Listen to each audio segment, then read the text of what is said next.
Good morning बच्चों। I hope आप लोग जहाँ भी हैं अच्छे से हैं और सुचारू रूप से आप लोगों की पढ़ाई चल रही है। बेटा हम लोग पढ़ रहे हैं सूरदास के पद और 2 पद्यांश बचा हुआ है, उसको आज हम लोग पढ़ेंगे।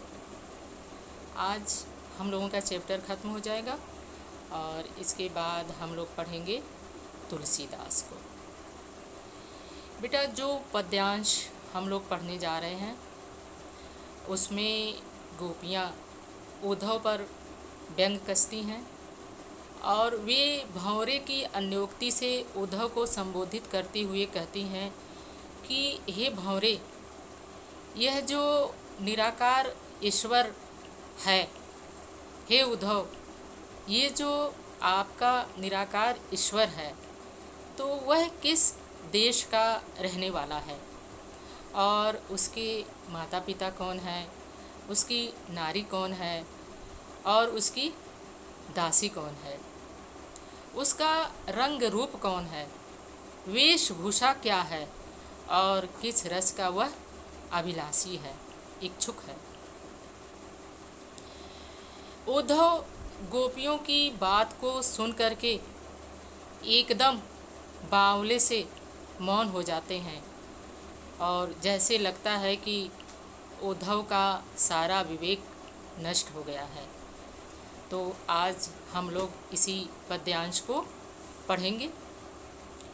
निर्गुण कौन देश कौ बासी, निर्गुण निराकार ईश्वर, निर्गुण निराकार ईश्वर, हे भंवरे अर्थात हे उद्धव, निर्गुण कौन देश कौ बासी, यह निराकार ईश्वर किस देश का, बासी मीन्स निवासी है, रहने वाला है। हे उद्धव, यह आपका निराकार ईश्वर किस देश का रहने वाला है। मधुकर कहि समुझाय सौंह दे, गोपियाँ भंवरे से कहती हैं कि हे भंवरे, हम अपनी कसम दिला कर के आपसे पूछते हैं, अपनी सौंह को दिलाकर, कसम को दिला करके हम आपसे पूछते हैं। बूझत साच न हासी, और सत्य पूछते हैं और आप सच सच ही बताइए। न हासी, हम कोई हंसी नहीं कर रहे हैं। हे उद्धव, हम आपको अपनी कसम दिला करके पूछ रहे हैं और आप सच बताइए, हम हंसी नहीं कर रहे हैं कि यह आपका निराकार ईश्वर किस देश का रहने वाला है। को है जनक, कौन है जननी, कौन नारी को दासी, और आपके निराकार ईश्वर का पिता कौन है। जनक मीन्स पिता, जननी मीन्स माता, और माता कौन है और कौन उनकी नारी है। को दासी, और कौन उनकी दासी है। हे उद्धव, यह आपके निराकार ईश्वर के माता पिता कौन है, कौन नारी है और कौन उनकी दासी है। केसो बरन भेष है केसो, अक्की रस में अभिलाषी।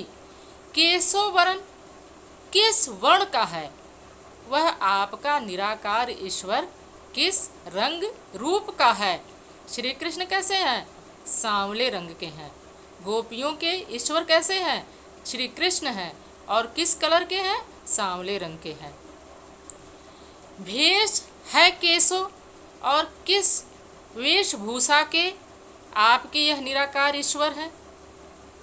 कि रस में अभिलाषी, और किस रस के इच्छुक हैं, किस रस में उनका अधिक लगाव है। पावे गो पुण्य कियो आपनो, जोर करेगो गासी। गासी मीन्स होता है छल और कपट। गोपियाँ उद्धव से कहती हैं कि हे उद्धव, यदि आप हम लोगों के साथ छल कपट करेंगे तो आपको इसका प्रतिफल अवश्य ही मिलेगा। यदि आप हमारे साथ किसी भी प्रकार का छल कपट कर रहे हैं तो आपको इसका फल अवश्य ही मिलेगा। सुनत मौन है यो रह्यो बावरो सूर सबय मति नाशी। सूरदास जी कहते हैं कि गोपियों के इस प्रकार की बात को सुन करके उद्धव मौन ह रहियो बावरो, बावले से ठगे से चुप मौन हो गए हैं। सूर सबय मति नाशी, और उनकी लग रहा है कि बुद्धि नष्ट हो गई है। सूरदास जी कह रहे हैं कि अनपढ़ गोपियों के सामने उद्धव का लग रहा है कि सारा विवेक नष्ट हो गया है। उनकी बातों को सुन करके वह बावले से ठगे हुए मौन चुप हो गए हैं। इस पद्यांश में भाषा ब्रज है, शैली मुक्तक है, रस वियोग श्रृंगार रस है, और अलंकार इसमें भौरे के रूप में उद्धव की तुलना की गई है। तो इसमें अलंकार बेटा अन्योक्ति अलंकार है। और इस पद्यांश में गोपियाँ उद्धव से पूछती हैं कि हे उद्धव, आप जिस निराकार ईश्वर की उपासना करने के लिए हम लोगों से कह रहे हैं, तो वह निराकार ईश्वर किस देश का रहने वाला है, उसके माता पिता कौन हैं, उनकी नारी कौन है, दासी कौन है, और कैसा उनका रंग रूप है, वेशभूषा है, किस रस के इच्छुक हैं। और बाद में गोपियाँ उद्धव से ये भी कहती हैं कि हे उद्धव, यदि आप हमारे साथ किसी प्रकार का कपट कर रहे हैं तो उसका फल आपको अवश्य ही मिलेगा। इस प्रकार की बातों को सुन करके जो कि उद्धव को एक विवेकशील माना गया है, और उद्धव एकदम बावले के समान जैसे लगता है ठगे हुए से चुपचाप मौन हो जाते हैं, जैसे लगता है कि उनकी सारी मति नष्ट हो गई है। ठीक है, ब्रज भाषा का प्रयोग इसमें सूरदास जी करते हैं। और इसके आगे का पद्यांश हम लोग अब पढ़ेंगे। संदेशो देवकी सो कहियो, हाँ तो धाई तिहारे सुत की मया करत ही रहियो। यद्यपि टेव तुम जानाती उनकी, तव मोहि कही आवे। प्रात होत मेरे लाल लड़ैते, माखन रोटी भावे। जब कृष्ण ब्रज को छोड़ करके मथुरा चले जाते हैं तो माँ यशोदा कृष्ण को काफ़ी याद करती हैं और परेशान रहती हैं। वह एक पथिक से देवकी के पास संदेश भेजती हैं और कहती हैं कि हे पथिक, यह मेरा संदेश आप देवकी से कह देना। संदेशो देवकी सो कहियो, हे पथिक, यह मेरा संदेश आप बहन देवकी से कह देना। हाँ तो धाई तिहारे सुत की, सुत मीन्स पुत्र की, धाई मीन्स धाय माता, पालन पोषण करने वाली माता।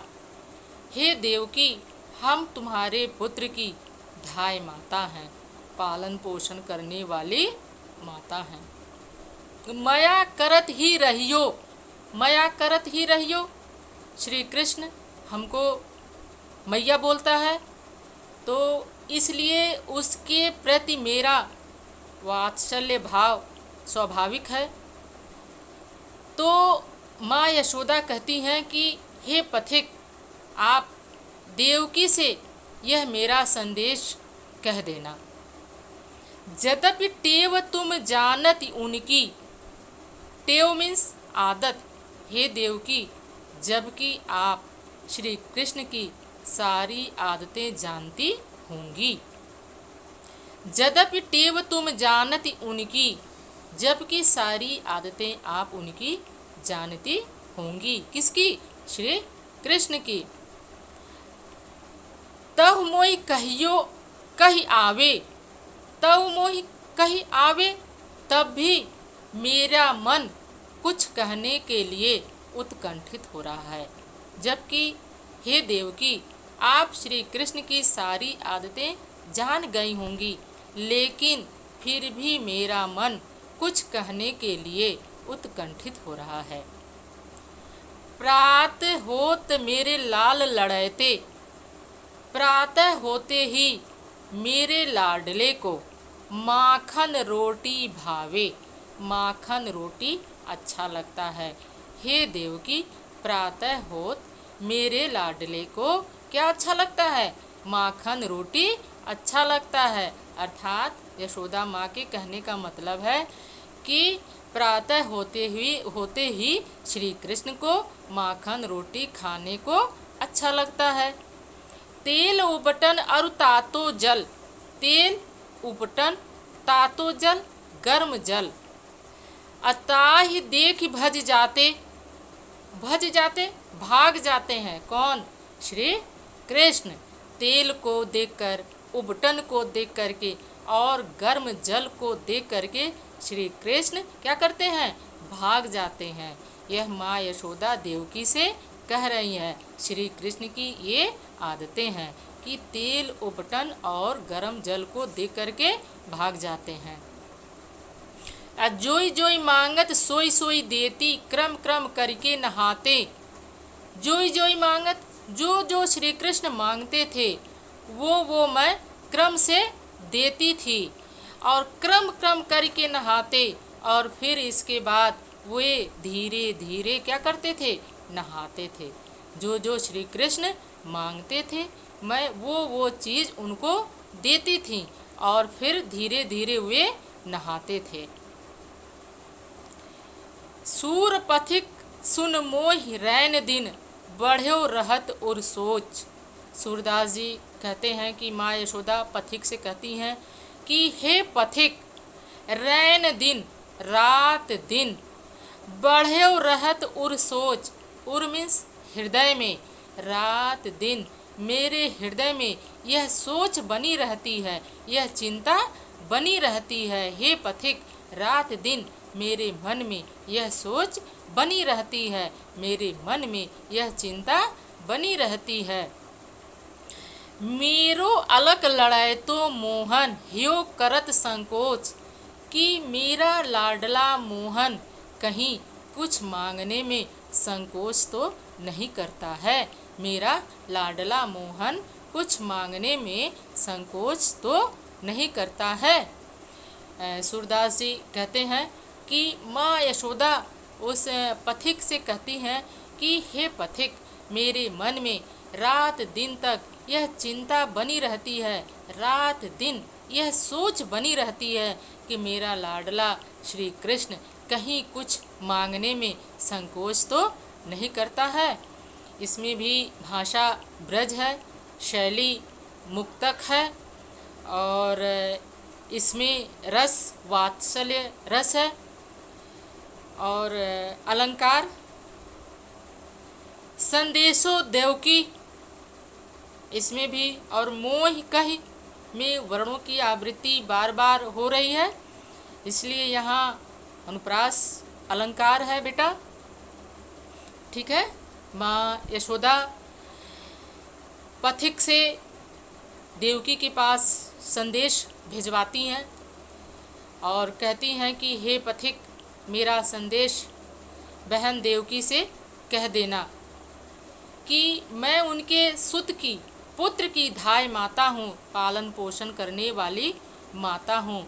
फिर भी मेरे मन में उत्कंठा बनी हुई है कि मैं उसकी कुछ आदतें आपसे कहूँ। माँ यशोदा कहती हैं जबकि आपको उसकी सारी आदतें पता चल गई होंगी, लेकिन फिर भी मेरा मन कुछ कहने के लिए उत्कंठित हो रहा है। प्रातः होते ही मेरे श्री कृष्ण को क्या अच्छा लगता है? माखन रोटी अच्छा लगता है। उबटन तेल और गरम जल से श्री कृष्ण क्या करते हैं, देख करके भाग जाते हैं। और जो जो श्री कृष्ण मांगते हैं सोई सोई वो चीज़ मैं उनको देती हूँ। इस प्रकार से वे क्रम से धीरे धीरे नहाते हैं। माँ यशोदा पथिक से कहती हैं, सूरदास जी कहते हैं लास्ट में कि माँ यशोदा पथिक से कहती हैं कि हे पथिक, रात दिन मेरे मन में यह चिंता बनी हुई रहती है कि मेरा लाडला कृष्ण कहीं कुछ खाने के लिए मांगने के लिए संकोच तो नहीं करता होगा। ठीक है। और यहाँ पर बेटा हम लोगों का लेसन आज सूरदास के पद खत्म होता है। इसके बाद हम लोग पढ़ेंगे तुलसीदास को। और आप लोग इस चैप्टर को एक बार इनके जीवन परिचय को पढ़ लीजिएगा। इसके बाद मैं आप लोगों को बताऊंगी नेक्स्ट वीडियो में।